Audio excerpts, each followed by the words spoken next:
Hello everybody and welcome to our complete unboxing of a Khans of Tarkir booster box.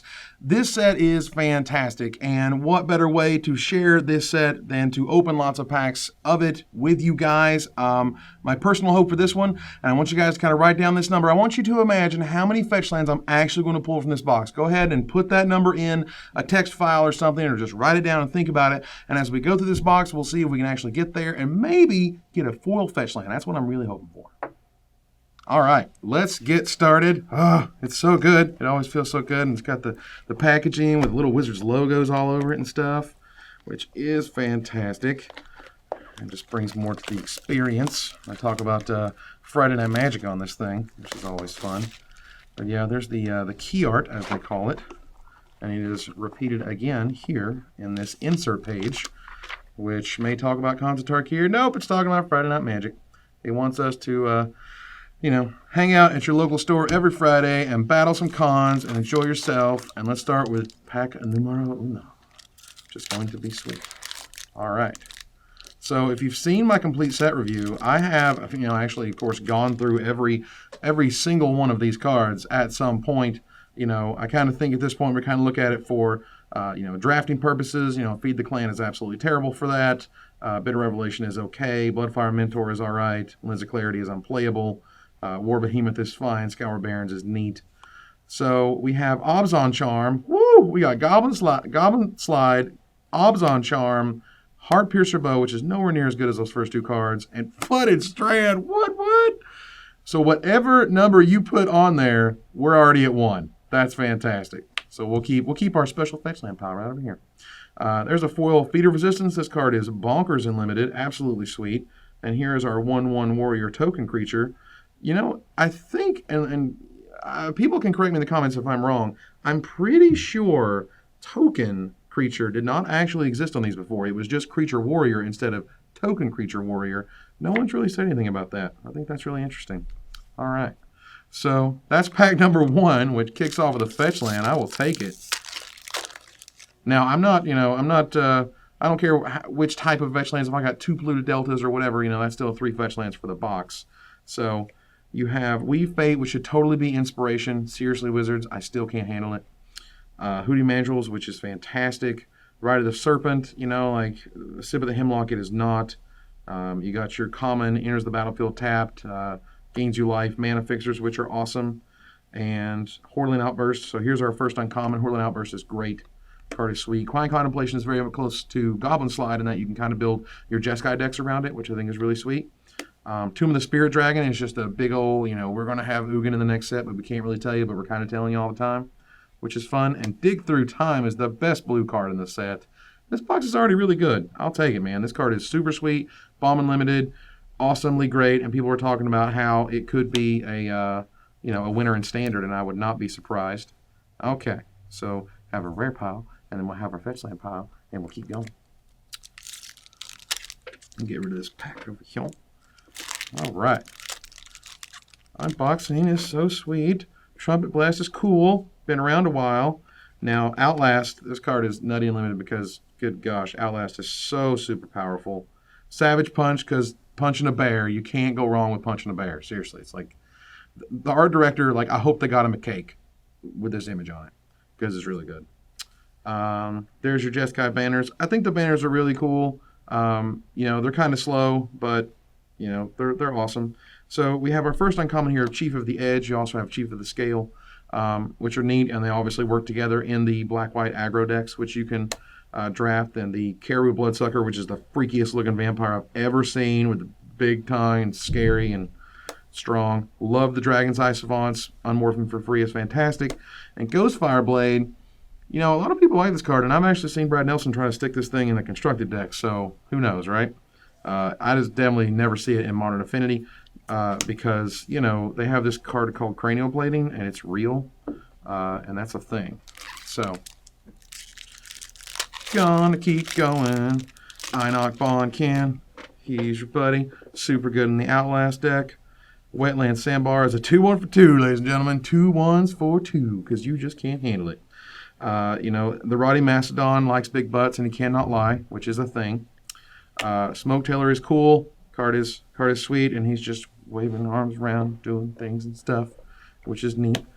Singing Bell Strike, I like this card a whole lot. It's really cool. It really plays into Jeskai. It's great in, obviously, the early game, but even in the late game, it's always going to do what you want to do. It's going to tap down that creature no matter what, and only if they have 6 open mana are you really concerned, so, like, okay.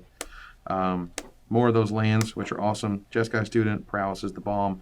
2 mana 1/3s. Those banners, see a lot of those banners. A lot of mana fixing in these packs, which is a good thing. I'm glad Arc Lightning is back. This is a first pick out of this pack already. It's better than Marielk Nightblade. Now, of course, if you're the Outlast deck, it's, you know, it's sweet. Secret Plans is unplayable garbage. Don't play it because it's bad. And Dragon Throne of Tarkir is the, I think it's the game day promo or the release event promo. Either way, this card is really interesting because if you essentially get to equip it, game's going to end pretty quickly. So it's powerful, but it's slow. So that's a thing. All right. So our fetch land count remains at 1. We started off well. We have 3 interesting rares beyond that. I'm okay with that. Here's another Einok Bondkin. Again, those Outlast decks need these things. The Firehoof Cavalry. I don't know if we underrated this. We called it basically unplayable in the set review. I don't know if it's quite unplayable, but I still don't like it very much. Feed the Clan is absolutely terrible. There's some more of those or those banners, rather, which are neat. Jungle Hollow, you know, I like the fact that they're generic. I like the fact they can reprint these whenever they want to, probably in an upcoming multicolor set down the road. Blinding Spray draws you a card, so that's automatically better than not drawing you a card. Cranial Archive is still probably the coolest foil ever, and if people have foils, they should share them on social media so I can stare at them. Sultai Soothsayer, that's a 5 mana 2/5. I always thought this card was cool. See the Unwritten is neat, and a foil rare beyond that in Icy Blast is even neater. I'll take that. That's really cool. Watch that thing shimmer. Super sweet. I still don't think See the Unwritten is going to see any play unless Eldrazi show up, or a Primeval Titaness creature that just wins the game on its own. And again, we had a nice long conversation about this in my set review. But regardless, it's a sweet rare. And we have a foil rare, which is always nice to put in our rare pile. And we'll keep going here. Alright, so new packs, Whirlwind Adepts. Let's do this. You got your Warshrieger. This card is really sweet. Everyone's like going like, man, this card is nuts. You're able to go 4-drop into play a Morph or 4-drop into play something really cool. Card is very, very strong. Also lets you fix your mana. Like when you're stuck on mono mountains, you know what I mean? And you need white or you need red, like this card, or you need black rather. This card just comes through for you. It's fantastic. Again, we got our sweet limited creatures. We got our sweet dual lands. Kill Shot is very nice. There's another banner that we've spoken of. I like the banners. I'm really curious how they play ultimately. I think they're slow, but they're always useful, which is nice. Bring Low. Always sound like a rap song to me. Bring low, is what it is. Chief of the Edge. You know, we need to pump. We need pump. We need aggro. Seeker of the Way. Probably good enough for constructed. This thing becomes a 3/3 lifelink. Like that's nuts. That's still nuts. It's still nutty. Oh, there's a Murderous Cut and a Nux. Big Daddy Nux. Woo woo. Oh man, this card, it does like actually everything. It just does. Like Wizards was like, this is going to be good and constructed. We are going to stamp this as constructed playable because like they just kept putting things on it until it's just ridiculous. It's ridiculous. And I love that card. It's really sweet. Why? Because I like ridiculous things. It's, you know, it's my shtick. Because who doesn't want to do bigger and better things? It really feels like Standard is getting closer to Cube Draft in that the cards are more and more powerful and they're all like sort of flat, but they're all super powerful. So like, you know, the flatness is a very high power level because it's fun when you kind of have these big haymakers and the haymakers and the haymakers versus just like, you know, my crappy tutus and your 1/1s and my cantrips or whatever. So there should be inspiration. I can't handle it. A 2/8, it just like there was a slug in like Return to Ravnica that was 5 mana for a 2/6, and now this is a 2/8. God, power creep Wizards, jeez. I love this card. Embodiment of Spring is so cool. It blocks Morse for just a blue. It essentially rampant growths. It's fantastic. Tormenting Voice, the artist formerly known as Wild Guess. This card is really interesting. River Wheel Aerialists. I always love trying to say that in the set review like 7 times. It took me forever. ODB of the Wurtang clan, also known as Jeskai Elder. She's bringing it. She's bringing the ruckus. Just letting you know. And Murderous Cut again. First pick, great common, amazing, kills anything. The end. And that's a Mardu Ascendancy. This card is Biggity Bombs in limited. Would be the first pick out of this pack. is absolutely great, and you should always play it because it's really powerful. Unless you're not in Mardu, and then it just seems really weird. So, okay. So let's see here. We'll move the box up a little bit so you guys can see it. Oh, okay. Okay. So we have more of our fanning out here. We have our cancels and our smoke tailors and our Sultai scavengers and whatnot. I don't want to ruin the rest of it here. So let's see. We're going to have our blossoming sands. We have Throttle. That's a great name for a card, by the way. That's just throttle that guy. Just take him out. Ponyback Brigade, which A, looks amazing. B, I heard actually plays amazing and killed a whole bunch of people at the pre-releases, which is sweet.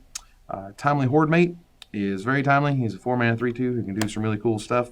Opulent Palace, obviously, it's our Tri-Lands are coming back. Man, is this our first Tri-Land of the box? That's weird, or maybe I just didn't notice. But either way, these are awesome, and we'll be seeing constructed play. Heir of the Wild's a 2-drop that they really want to see constructed play because they push the crap out of it. But we'll see. And Rattleclaw Mystic will absolutely 100% see constructed play. The card is absolutely fantastic. Wizards knew what they were doing with this card, and it's great. Okay, so we're barreling our way through here, people. Box of Tarkir. This box is great. I mean, look at all this cool stuff we got already. We got Rattleclaw Mystics, we got Savage Nucks, we got a fetch land. We only have one fetch land, though, and I'm not totally okay with that. I'm really ready for additional fetch lands. So that's a thing. We have our Disowned Ancestor. I don't remember seeing one of these yet, but this card is really, really good. I love it in Raid. I love the fact that we have dogs with bow and arrows. I don't know if you know that yet, but dogs in Magic World can kill you with weapons. Pinewalker is our uncommon to start off. This card is ridiculously powerful. I mean, it is straight nutty because you can, whenever you unmorph anything, including itself, you're going to untap it. So you get both the aggros and the defenses, and it's great. And it keeps giving bonuses even after you flip it up, which is amazing. Here's Frontier Bivouac, which is my favorite word of the set. Bivouac, bivouac, bivouac. Who doesn't like to say the word bivouac? And it's super cool, super powerful. So we have an Obzon Ascendancy here and a Foil Deflecting Palm. Yeah. Look at this. We keep getting rare and foil rare. I will take it. Obzon Ascendancy, obviously amazingly great in Limited. It's going to provide you flyers when your guys die and counters on your dude. Deflecting Palm, it's just the most badass. I mean, look at that picture. The bones are coming out of his skin. That's gross, yet awesome. All right, so a rare and a foil rare, and we've done that twice already in this box, and that's great. All right, so barreling onwards. We're going to have Shatters. I like the Shatter picture. I think the Shatter's really sweet because like he's like smashing some sort of like crown thing or whatever. It's really sweet. Those Bond cannons we've seen a lot of, including the old Elky here. Family Dasher is sweet, probably bad. Just like it may be good in draft. It's certainly bad in sealed because if you ever draw this beyond like your opening hand, it's just garbage. Hoodoo Mandrills is not and is always super playable. I hope that people do play Lens of Clarity so they can see how bad it is. Some people, you can tell them how bad a card is. You can be like, seriously, it smells. And they're like, well, but this one time when I knew he had this morph and that morph, yeah, it was still bad. All right, Shaman Attendance is sweet. Basically, all the Delve cards have to cost $1 million, even though they're really only cost like 3 to 5 mana ultimately. Highland Game, because you need more deer in the set. We already had one, so let's do it again. Dragon Grip, easily the biggest blowout. You will destroy people's entire universes with this card. They will just be all in on something, and you'll be like, oh yeah, I've got a power 4 greater, so I'm going to wreck your lifestyle and everything you hold dear. Teamer Charm is sweet. It's weird that it's kind of the worst charm because it's like the tempo charm, and so it's sort of distinctly bad in sealed particular, and drafting can be better because you can kind of work around it. But ultimately, the fact that it's got, like you got the fight, and then you got the mana leak, and then you got the weird falter thing, it's not as powerful as the other ones, and something has to be the worst, so whatever. Warden of the Eye is fine. I mean, like it's the Azet Chronarch or whatever of the set, and Necropolis Fiend is a monstrously huge, crazy limited bomb. Like Dragon Grip is sweet. Don't get me wrong, Dragon Grip is great. But this card is just like Tombstalker with a bunch of really cool value, and it's great. So enjoy Necropolis Fiend. And also, I just don't get it, Wizards. I don't. I don't. You know, look, man. When I'm gonna play myself a morph, all right, I'm gonna morph it up, and I'm just gonna be like, here is my 2/2, because there's not a morph in that friggin' pack. I don't do that. Who does this? I don't get it. I don't know. I guess some people do. I don't. But I'm gonna put this card over here, and we're gonna keep going. All right, man. Let's go. Let's go. Fetch lands, people. Fetch lands. I need to see fetch lands, even if they don't, I think, kind of look as cool as the Onslaught ones, but that's because, you know, borders changed and, you know, the entire makeup of what the cards look like, you know, is different from whatever 10 years ago. Aerostorm is crazy powerful, super good and limited, easy first pick if you're in red. Let's see here. We have Sidisi's Pet, which is a freaky, dude, it's freaky. You seen that? That guy's freaky. He'll give you nightmares because he's freaky. Alpine Grizzly. Bears are not 4/2s, but in this world they are, and that's weird. It's just kind of, it's those like sort of in those intangible things that a Magic player will hold dear, which is like a bear is always a 2/2, even if they don't really need to be. Let's see, Horde Ambusher. I love this card. This card is super crazy powerful. I like it a lot. I don't really want to say that it's going to be constructed playable, but I'm just saying it's super crazy good. We just saw Warden of the Eye, so there's another one.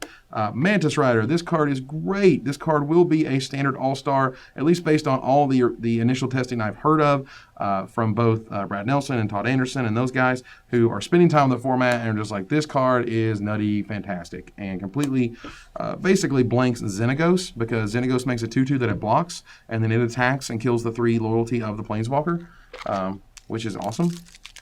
So that card is great. I enjoyed it. All right, so yet again, more deer. All right, so we have our Soul Tie banners. That's a cool card.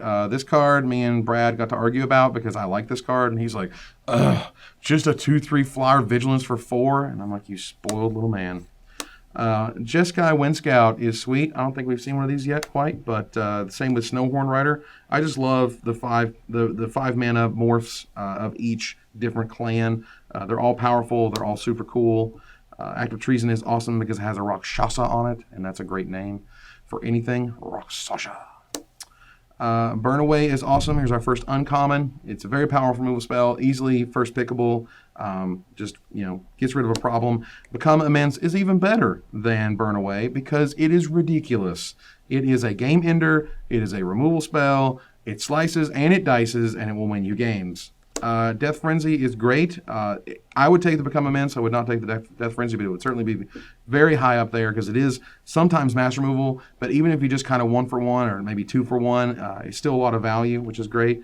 And Icy Blast, if you're in Teamer and if you're, oh man, between Icy Blast and Becoming Immense, oh gosh, man, that's tough stuff. I don't know. Like, Icy Blast just wins games. It's a really unfair Magic card in a limited environment.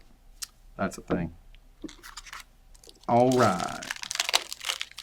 Khans of Tarkir, you know, I hope that someone 10 years from now is watching this and they're just like, man, that's what sets used to look like, and that's what the commons used to look like, and look at all these spells and how they're probably a lot worse than what, you know, I'm playing with 10 years from now, which is fine.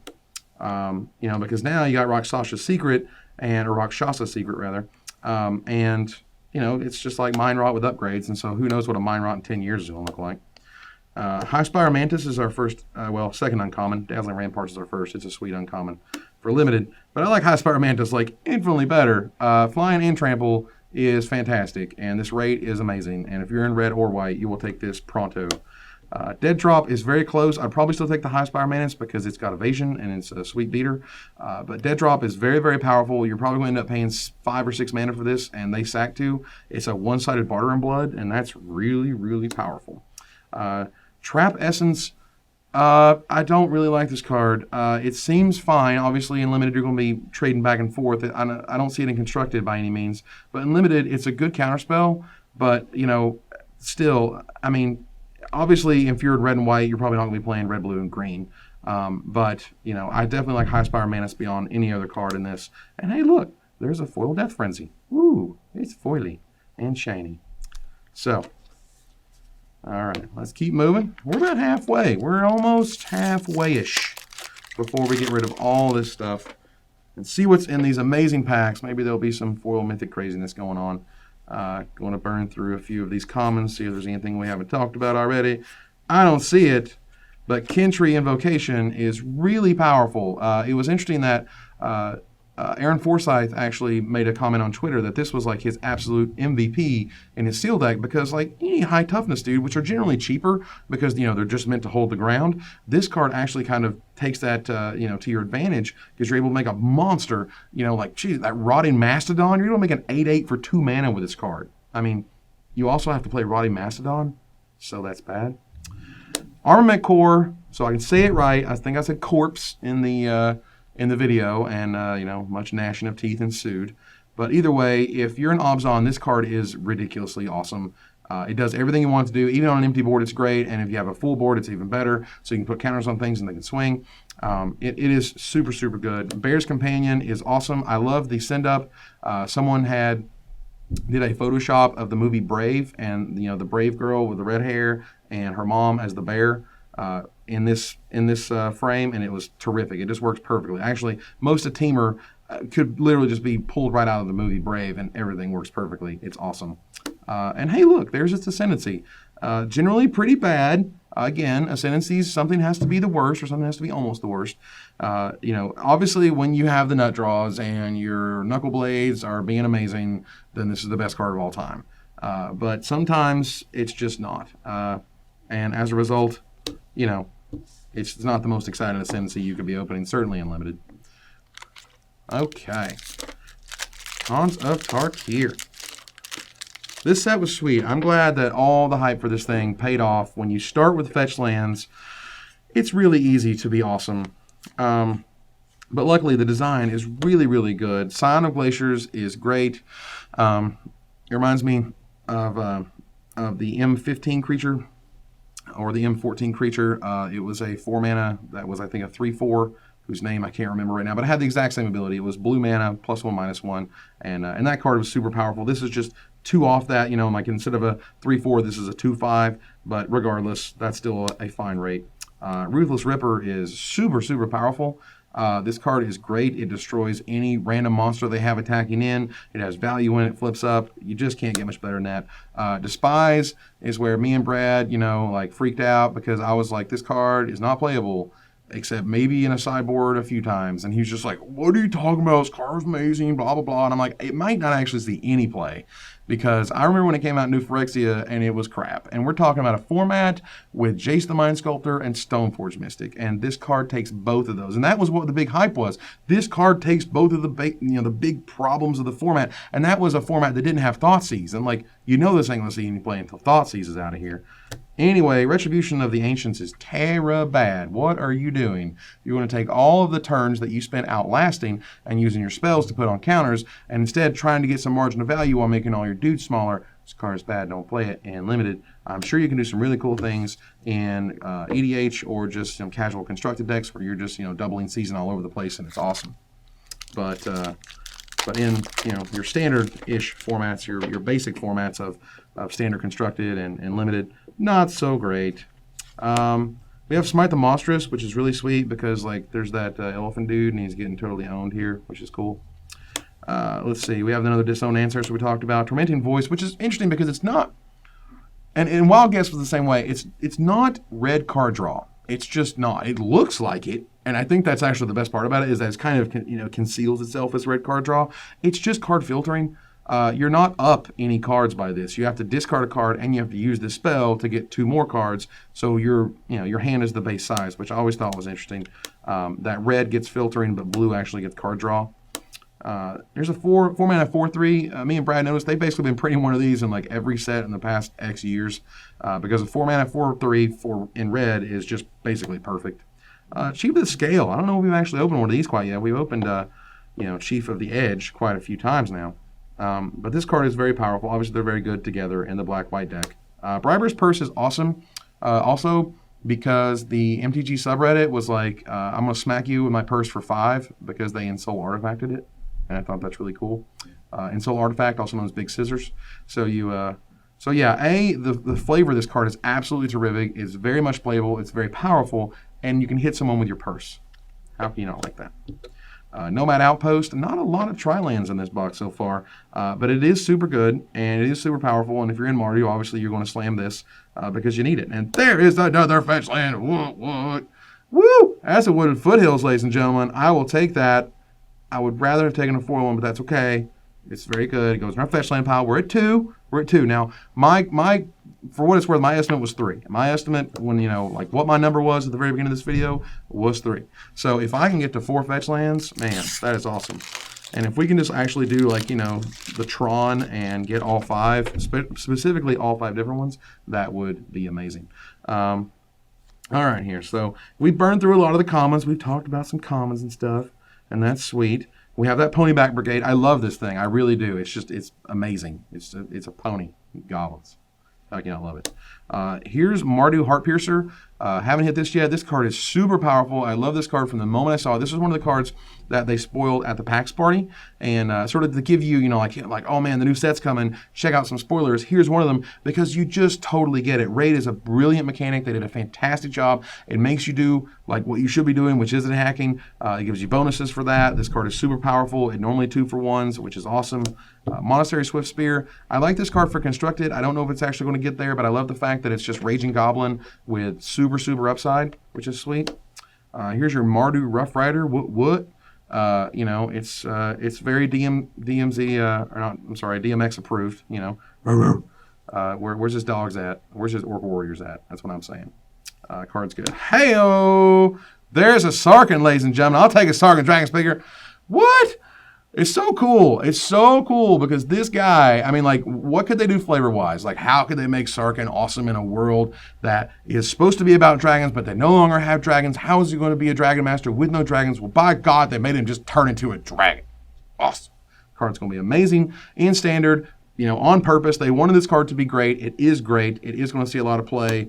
Watch out for it, and I'm awesome, super awesomely pumped that this box pulled one, which is great. To the packs. Man, we're opening some sweet rares. I'm digging it. We're getting there. So here we have our mini commons. They are wonderful in and of themselves. Let's see. We talked about... All right, so here's Brave the Sands. I'm going to back up just a little bit. So here's Brave the Sands. It's the Sarah's Blessing you never wanted because Sarah's Blessing was bad. And this is still pretty bad, even if they made it better. Gurmog Swiftwing. Yeah, I didn't like this card when I reviewed it. I think it has implications in that it triggers raid and that you can put bumps on it, and it's got first strike if you have any tricks and whatnot. So that's cool. Generally pretty bad. It's nice that it's cheap and it goes on the curve. Ride Down I like a lot. I would love to see this constructed play. When I first saw it, I was like, man, maybe it can get there. Maybe, but probably not just due to how Standard works. Stuff like this just never works out. Here's Sultai Ascendancy. Easily the worst one. Not really close. I have a feeling that something else was on this card at one point. It feels like, this text is kind of like weirdly centered and could have add another little special ability or another random thing. And they were like, Scry is so good right now in Standard. Maybe we shouldn't, put it on Sultai Ascendancy or something, had to do with card drawing or whatever. I don't know. It sucks, so I'm going to stop talking about it. All right. More Paxies. There's a Monastery Flock. We haven't opened one of those yet.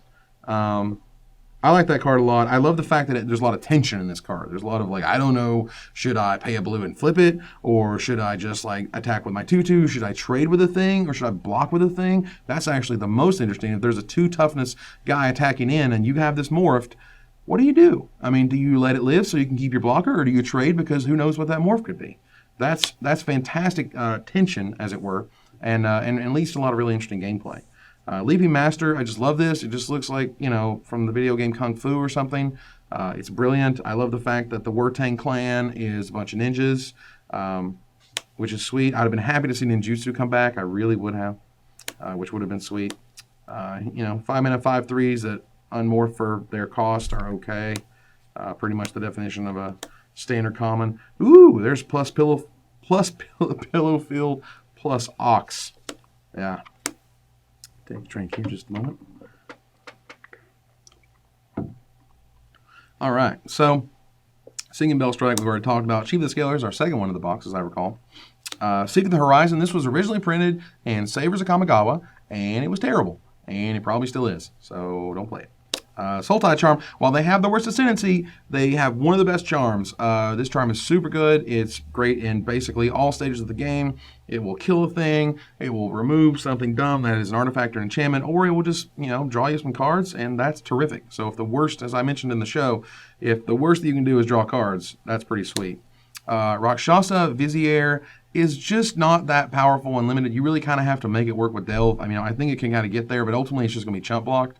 Even if you are able to delve 6 cards and make this thing a 10-10, they're just going to chump block it, and they're going to kill you with flyers. That's just kind of what happens with stuff like that, which is okay. All right. Keep burning through here. I'm ready for more mythics. I'm ready for more fetch lands. I'm ready for more mythics. I'm ready for my foil mythic, which I believe there is usually one a box. Here's Treasure Cruise. We haven't talked about that card yet. Ancestral Recall is so friggin' good that no matter if this spell costs 8 mana with Delve, they can't make it an instant. That's how good Ancestral Recall is, ladies and gentlemen. There's your Arrow Storm again, which is really sweet. Here's the free Weapon Master, the Jeskai. Clan mana, +2 to unmorph, and is a super awesome bomb that provides great gameplay and will blow your opponent right out. Here's Mystic of the Hidden Way, stuck in a wall, is what are you going to do? Stubborn Denial, I've seen this in main decks of new standard decks, and I thought that was really interesting. Would not be surprised to see this actually hit Legacy because, things are powerful, and if you have a Tarmogoyf, just 1 mana to counter a Jace or a Counterbalance or a Sensei's Divining Top, or whatever it is, is super powerful. Bellowing Saddlebrute is amazingly good in Mardu. You're going to easily first pick this card. 4 mana, 4/5, even if you had to take 4 damage because you're playing off the top, worth it. Fantastic. Take Up Arms, 3 dudes seriously, or re-raise the alarm, if you will. I like re-raise the alarm. I enjoyed that one. Villainous Wealth is basically unplayable and limited. If you burst this thing off for like 4, and that's 7 mana, by the way, you're probably not gonna get much, maybe. And if you flipped up like a 5-drop and a 6-drop and 2 lands, it does nothing. So in a casual format, in EDH, I think this card is brilliant, and I think, it's perfect for those types of decks. They can build a bunch of mana. You can just, destroy somebody and take all of their cool stuff, and that's great. Not in Draft, though, not in Sealed, and not in Constructed. But, not all cards need to be all things to all people, and that's kind of the best part about modern Magic design is they really ask people, or the designers sort of ask themselves, who is this card for, and who does this card make happy? And it doesn't, all the spikes don't need all the things. Spikes probably get a good dozen or 2 cards for the big sets, and they get about a dozen cards for the small sets, and then they'll be happy with that, and they need to get over it. Obzon guy, we ran through this guy earlier. He's super powerful. Again, he's the Obzon of the 5 mana Unmorphers, which is really powerful. Tranquil Cove is illustrated by John Avon, who is an absolute master, and so we'll mention that John Avon is the bomb. Opulent Palace, we've had one of these before, but hey, we're starting to open more Tri-Lands, I'll take that. And Suspension Field is super powerful. It's easily first pickable in Draft, and it's always playable, and it may very well see constructed play. Journey to Nowhere was this card without the 3 toughness restriction, and that card saw plenty of constructed play and was basically amazing. And I'm guessing at this point just too good to actually reprint. There's Heir of the Wilds and Butcher of the Horde. This guy is super, super powerful. I like this guy a lot. He's in a ton of constructed decks already. People writing articles all over the internet. It will not take long. Wizards, they do certain things to make you play certain cards, and Lord knows this card was pushed to playability, not close. And I'm excited to see it smash in. All right, let's keep going. Ooh, there's Narset. Narset's cool. I like how they have the symbol painted on their forehead. Have you seen that? Like, if they're still searching for enlightenment, they paint the Jeskai symbol on their forehead, which means all you people at home need to do that and take pictures of it and show me to them on Twitter, because that would be sweet. Everyone needs enlightenment, and I've already seen that done, by the way. I'm not actually just making that up. Throttle, still a great name. Scout the Borders. Be scouting, yo. This is a card that's supposed to put cards in your graveyard so you can delve and whatnot. It's okay. Venerable Lamasu. I don't like this card much at all, but, Brad's like, you're going to play it in limited, and for what it's worth, you probably are going to play it in limited. Certainly in sealed. It's a 7 mana 5/4 dragon or whatever. which is okay. Ice Feather Aven is way, way better. This card is limited bomb. It is terrific. It's got evasion. It's mana warring. It's amazing. This card is 100% always playable all the time. And this card is even better. Particularly if this is your first pick, first pack, this is your Windmill Slam. This card is nutty. Brad wants to play this thing constructed, and based on its abilities, I would not be super surprised because that card is crazy good. Lord Almighty. It's a 4-mana 3/4 flyer. And then it starts getting bonuses, and then it starts giving other creatures bonuses. Like, man, there ain't nothing about that card that is fair in a limited world. All right, so here we go. Here's our cancel, because we need to counter target spells. Fine. There's our Weapon Master, because he's sweet. Bloodfell Caves, we have our Mystic of the Hidden Way still stuck in the wall. All right, so here we are. We're in our Teamer Charm. We've talked about it a little bit. Meh. Is what it is. I still love this card. I love everything about this card. And again, this is sort of like the Monastery where we were talking about there's a tension, you know. Do I flip this up for free or do I trade with something? And whether or not you do that, depending on the context, you know, can make you a good Magic player or can make you a terrible Magic player. Raider Spoils.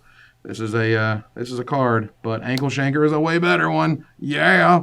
Ankle Shanker is super sweet. I kind of prefer the promo version, but I obviously Zoltan Boros still did a great job. The name is ridiculous. Come on, man. Ankle Shanker, seriously. But this is a monster bomb unlimited. You will just win games outright. It makes your entire team unblockable, and if they do block it, it's just going to eat. I mean, it's going to trade guaranteed, or it's going to kill a bunch of stuff. And that card is nuts. Super good. What you want to be opening, first pick, first pack, or maybe even second pick or second pack. With your Mardu deck. So, all right, Dragon Scale Boon. That's a card. It just looks really weird. It always looks kind of like a kangaroo. He's like the most badass kangaroo to ever be a kangaroo. All right, Jeskai Student. 2-mana 1/3s are an experience in and of themselves. They're always playable. Dismal Backwater. That's weird. It almost reminds me of Dismal Backwash, and I don't like that. It makes me feel weird. Mardu Blazebringer, it's like sort of like Fog Elemental or whatever. It's unplayable and limited and basically garbage. It looks good. It doesn't really play very well. Incremental Growth, however, is a huge limited bomb and is always playable and is absolutely ridiculous. You will win games just on this card alone. You will be like, if I could just draw my incremental and you're dead. That's what happens. Tuskguard Captain is fine and nowhere near as good as Incremental Growth. There's no way you'd play it over that. But Master of Pearls, whew, man, if you're Alabzon and you're white, green, black, and you open Master of Pearls and Incremental Growth, oh, that's tough. Seriously, that's a tough pick. I would probably play with Incremental Growth because this is guaranteed pump, and this is a one-time pump on a morph that could die as a result, which is a thing. But, you know, Master of Pearls is no doubt a bomb rare. Like, this card will win you games by itself, and so will Incremental Growth. That's a super tough pick. And we have a foil bear. Ooh, look at the shiny bear. Let's get some of that shine on there. Check out that shine. It's shimmery. It's wonderful. It's fully and terrific. Oh, man. Opening a box was never so much fun, boys and girls. All right, so Mardu Horde Chief. This card is the first pick, by the way, in Mardu. This card is super, super good. It's exactly what you want on a 2-mana or a 3-mana 2/3 because if you can just attack like you're supposed to be doing, you're able to get a sweet bonus, which is cool. There's Kentree Warden. He's a great wall. He just blocks all the things all the time. There's another Sultai banner. Force Away. Wow. Super cool. You get to loot and bounce a creature as long as you have 4 power or more. This card is very, very powerful and limited. Here's your Mardu Charm. Our first Mardu Charm, one of the best charms, and you know, this card just does all the things. It's going to kill a thing, it's going to ambush someone, or it's just going to duress them when you have the game locked up. You know, like there's nothing that I could lose to unless they drew an Elspeth, or there's nothing I could lose to unless they draw a removal spell or at sorcery speed, or whatever. So you can do this during their draw step and basically get them at instant speed, which is great. Warname Aspirant is still a weird name for me. I'm sorry. I've tried to get used to it. It's for some reason it reminds me of like antiperspirant, you know, Aspirant. It's just weird. I get what they were trying to do with it. It is a super powerful card. I would not be surprised if it saw constructed play because of that second ability right there, which means Warname Aspirant can't be blocked by creatures with power equal to what Elspeth makes them. There's our bivouac. I got my bivouac. I love it. 1,000 wins. Here is your bomb limited rare.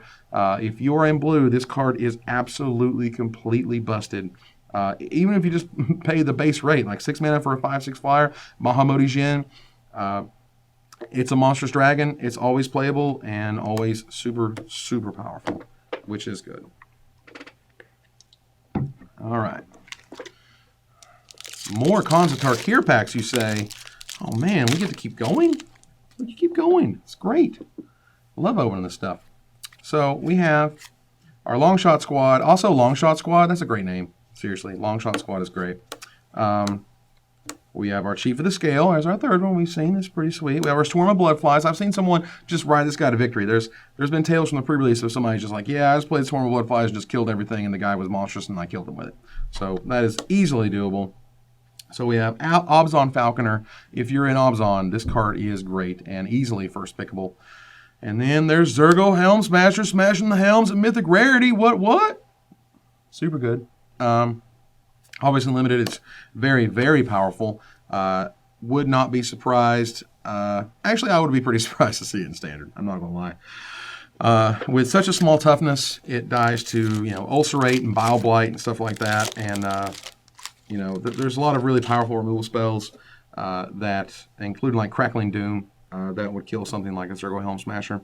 So, those are cards. Savage Punch. We ain't seen enough of this. I need to see more people punching bears in Magic because that's great. Not in real life because, animal cruelty, but I'm pretty sure if you punched a bear, it would mess you up.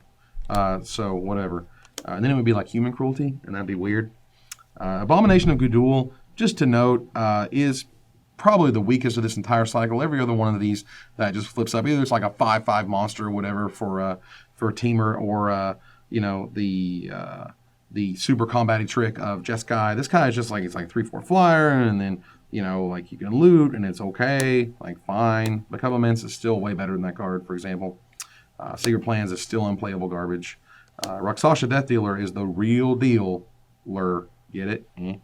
But seriously, Rakshasa Death Dealer is super, super powerful. The fact that it has no limit, you can just pump and pump and pump as much green and black mana as you have, and you can leave up green and black to regenerate, or you can leave up green and black to give another 2 damage if they don't block it. Like, it's wow. This card is super good. I would not be surprised to see it in Standard by any means. It is very, very powerful. And if you're watching it from like 10 years ago, or 10 years from now, you're going to be like, that obviously wasn't constructed playable, or that obviously was constructed playable, and you should have known that it was a windmill bomb or whatever. We'll see. I don't know the format, people. I'm opening this in a world where we're going to have our first major tournaments with the set in the upcoming weekend. So, all this stuff is basically conjecture, to be honest. I haven't talked about Debilitating Injury. This is basically the premier removal spell of the premier limited removal spell of the set, because it just kills a morph. See a morph is dead. Just kill it. Don't let it do anything dumb. Just kill it. So there's our Siegecraft. That's a funny name. That's a weird one. It's like Minecraft, but plus Pillarfield, plus Ox. There's our banners. There's Jeskai Charm. Yay! Probably, now I've heard this being called the best charm, and I would not be surprised. It puts a creature on top of the library, which is amazing in a world of fetch lands. Like, you're going to fetch? Wait, because the fetch goes on the stack. Remember that. Fetch doesn't just happen. This is not like, playing a land. No. If it has a tap and it has a colon, then that's going to go on the stack. And so you're able to say, hold on just a moment. What's your best creature? Okay, let's put that on top of your deck, and then you get to shuffle it in. Isn't that nice? That's nice. Otherwise, it just deals them 4 to the dome. And you can get +1/+1 in-game lifelink. So it's just, Boros Charm and Azorius Charm. They got together, and they liked each other a lot, and they made Jeskai Charm. So, set adrift on Memory Bliss, if you will, to those, PM Dawn fans. What's up? Card is very, very powerful because you can just delve away. So this card is like 1 or 2 mana, and it's super good. 6 mana, 4/4. Witness of the Ages is okay, but not as good as Sagu Mauler. What? Card is crazy powerful. Card is super good. Like, in Limited, it's nutty. I would not be surprised to see it in Constructed because it's hexproof. Like, it's monstrous, and it's hexproof, and it's just hard to deal with. You just have to have a sweeper, or you're going to be trading a million cards for this thing. And obviously in Limited, it gets even better. Here's Tygom Scheming, which, again, that name always kind of cracked me up. Tygom. But yeah, he's scheming. He's scheming to do things. He's not doing a lot. That's kind of the problem with the card. When you're just looking and you're putting stuff back and you're not actually drawing things, it's kind of a bad feeling. You know, you think it's going to be powerful, but normally you need something right then, and you don't like want to have it a turn later when they have a whole nother turn to do something terrible to you, and they're already doing terrible things to you, which is unfortunate. So, or bring low. What? All right, so there's our Dragon Grip, as we discussed, one of the best blowouts ever in Limited, which is great. I like the fact that it has those modes, and I also like the fact that, you know, ultimately, if you just had to play for 3 mana and sorcery speed, it wouldn't be the worst thing in the world, but gosh, that upside is super high. Viper's Purse we talked about. I want to smack you in the face with my purse. Water Whirl is a lot of mana, but seriously is a huge bomb because at the end of their turn, you bounce through their guys. They're going to have to play them again later. Those guys can't attack unless they had haste, which they probably didn't, and you have a ridiculous tempo swing. Very, very powerful. Altar of the Brood is just going to be, like, you're going to see this all over the MTG subreddit, like, all the time, because this is a card that all those infinite combos are easily doable with. I think it was actually pushed to the point where, like, they want these silly combos to happen. This is a Johnny card through and through, and by Johnny card, I mean Johnnies are the people who like to build decks that win in interesting ways or do interesting things in interactions, whereas Spikes just want to win and Timmy's just want to smash with big monsters or see big effects happen. This card is just like, figure out a cool loop and then kill your opponent with it. And also a foil Arc Lightning. Woo, check that. That's some super cool foliage. I like it. Lightning strikes going boom, boom. Gotta love it. All right. We are barreling down. Bunch of cool cards. The set is super sweet. I'm ready for another fetch land, though. I think it's about fetch land time. You know, I'm waiting to see fetch lands in standard. I'm not really looking forward to it. And basically because they're a little, you know, they slow down the game a little bit. You know, there's a lot of shuffling involved, but that's okay. Master of the Way is really neat. I like it, and you're able to deal damage and draw cards, which is always great. Roar of the Challenge is a huge blowout. There's no doubt about it. This card will just completely wreck your opponent's face and everything that they hold dear if you have a creature of power 4 or greater. Because not only is it lure, but that stupid thing is indestructible. Holy cow. So, Horde Ambusher. Now, I know I have a gold rare. I don't know what it is. I can see. Horde Ambusher, as we spoke, is really powerful. And Jeskai Ascendancy. What? This card is currently like the deck builder's card of choice because there are so many people trying to break this card with combos because if you have a mana producer and you have a 1-mana cantrip, that cantrip costs you 0 because you're untapping the mana dude that you played it with. And if you can have multiple Ascendancies or multiple mana creatures out, because this untaps all those creatures, you're able to tap all the creatures and then play the thing and then untap all the creatures. Obviously, it's super powerful with Convoke because you basically get to play Convoke for free. And get a bonus on top of it because, you know, fair. Jeskai Ascendancy is super sweet. I like it a lot. But I'm ready for foliage. I'm ready for some sweet rare foils or some fetch lands. Something like that. Canyon Lurkers always struck me as being really weird, as it was kind of bad. You know, if it's not blocked, you're able to deal 5. You're never going to be able to deal 5 again. It's going to die immediately thereafter from basically anything, which is okay. It can trade up, which is nice. But, you know, like, you know, in this world, our crawl worms are 6/5s. You know, I like my 6/4 crawl worms. It's just, am I just being nostalgic? I don't know. Mistfire Weaver, we haven't seen this guy yet. This card is super sweet. It basically says, when it's turn faced up, blow out target opponent who was trying to do something really cool to one of your creatures, or really bad, as it were, because they're not going to anymore, as it has hexproof. Ruthless Ripper, as I mentioned, super good. Easily a first pickable, honestly, and that's weird for a black 1-drop, but like it just trades for all the things, and that's really powerful. No, you're not going to pick it up a Wingmate Rock, though, because this card is nutty. This is my official preview from Wizards of the Coast. I appreciate it. You know, this card was like, is it good? Is it not good? You know, obviously it has some good sides. It has some amazing upsides. If you're able to attack with a creature, the upside is crazy high. If it's on curve, it's super good. You know, first thing, Brad Nelson was telling me this is one of the best mythics in the set. It's seeing a lot of play. I would not be surprised if it's battling at the top tables, basically throughout the life of, you know, con standard, as it were, because it is really powerful. I like it a whole lot. Now, some people were kind of pissed, and they were just like, that's not what a mythic is. A mythic's supposed to be blah, blah, blah, huge blowout of Jace the Mind Sculptor. And I'm like, well, whatever, dude. That card is completely busted and limited and will probably be a constructed all-star as to how, you know, crazy good it ultimately is.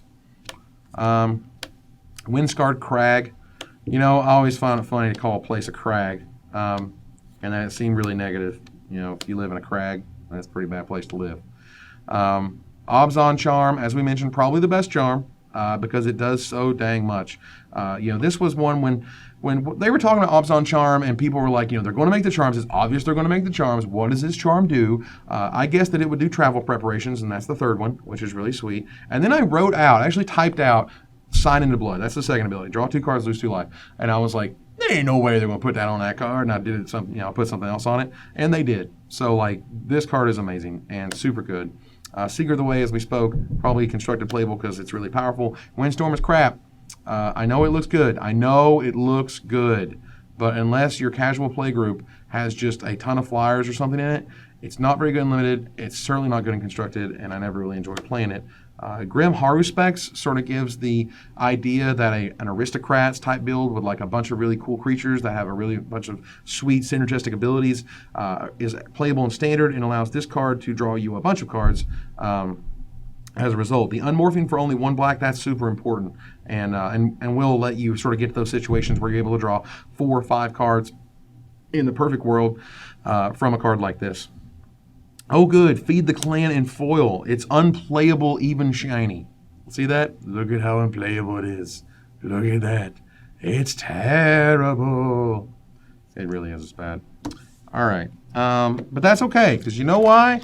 You need bad cards to show you how good the good cards are. You need to have that contrast. Even if we don't like it, even if we don't appreciate that one of our foils from our box was a foil unplayable, it just happens. And somebody somewhere is probably going to want it because someone's got to be collecting a foil set, or you know, someone's got to be playing with bad stuff to see if it's bad, and that's okay. So there's our Heart Piercer. We talked about this guy. Super good. I loved him. This design is just brilliant. Like, it's absolutely perfect. 4 mana, 2/3. Shocks if you've attacked. Love it. Mystic Monastery. I mean, the beautiful, just the ninja elements, the word tang, it flows through me. I am bringing the ruckus. You know what I'm saying? It's awesome. Set Adrift on your Memory Bliss. Obzon Ascendancy, the second one from this box. Obviously a limited rare. Super balmy rare. You'll love it. It does great things for you and all of your cards. It's very powerful. Oh, man, we're down to our last 3 packs. Ah, we need to open more cons. We need to be con-tastic. All right, but now look, man, we're at 2 fetch lands, okay? Here we are. There's our dubs, all right? And I thought we was going to get 3, so we got 3 packs. We got 3 shots for our 3rd fetch land. All right, come on. Let's do this. A bunch of unplayables and bear punching. I'll take it. It's sweet. Sultai Scavenger. This card is, by the way, a first pickable card. This card is super powerful. It's easy to get a couple cards in the graveyard and make this cost 4 mana, so 4 mana for a 3/3 flyer is totally playable every time, which is nice. There's that ponyback guy we've seen multiple times, and I love him so much. Sultai Flayer, you know, because he makes a mean fillet as he's a flayer. This is a card, I mean, it's interesting. There's a kind of a sub-theme of Sultai of sacrificing your own dudes for various value or trading your guys for value, and this guy plays into that. Watcher of the Roost, the first white non-mana unmorph card we've opened. There's one in each color, and we've obviously seen the red one a few times and the black one a few times, but this card is crazy, crazy good. I like it a whole lot. Temur Charger, man, there's the other one in the cycle we hadn't seen yet. This is crazy good again. I also love that picture because that horse, because it says horse right there. Creature horse. Horses are in Magic. That's cool. That horse is going crazy, which is a thing. Trail of Mystery. This is a really sweet card in draft. This is a card that you draft around. It's a little too powerful to print an uncommon, but it probably should have been an uncommon. But when you get them, you know, like, you can really sort of go off with a card like this where you're able to go get different basic lands and then turn things, you know, face up and get bonuses for them, and it's just super sweet. So they didn't have a fetch land, but it did have a cool draft around me, and I like that. So we've got 1 pack after this one to go. Let's take a look. We have our War Shrieker, who's really super powerful. He likes big butts, and he has one. There's Archer's Parapet. Parapet? Probably Parapet, not Parapet. Thornwood Falls. You know, I like it. I like the names of the lands. You know what I mean? They're really starting to kind of stretch with what in the world are we going to call these generic places without calling their unique generic places. Scion of Glaciers. We have that guy. Watcher of the Roost, another one. It's the last pack. I'll take it. Soul Tie Charm. Super powerful. Super powerful. It's time. It's time. Utter In. Yeah. Utter In was sweet. Utter In was the official StarCityGames.com preview for this set. It's like Uber Vindicate. No Vindicate can't be reprinted. Why? Because it's basically land destruction. And no one wants 3-mana land destruction in Standard. They just don't cut it out. You're wrong. The end. But Utter End is sweet. All right. So we're getting close. This is it. This is it. All right. Can you feel it? Can you feel it? Can you feel that fetch land? Hey, fetch land. Hey, fetch land. You're in there? Hey, fetch land. Hey, come out. Come on, buddy. It's okay. And if you can be foil, I'm okay with that. It's all right. We can do this. We can do this. All right. So we got our Skullkins. We got our Aerostorms. Martyr Hordechief. Man, this pack is stacked. Aerostorm and Martyr Hordechief is really good. Disown Ancestor is a really good card. Longshot Squad's a very playable card. Salt Siftwater Cliffs is an interesting name for a card. All right, we are Scout the Borders. All right, here we go. We're Swarm of Bloodflies right around commons, ladies and gentlemen.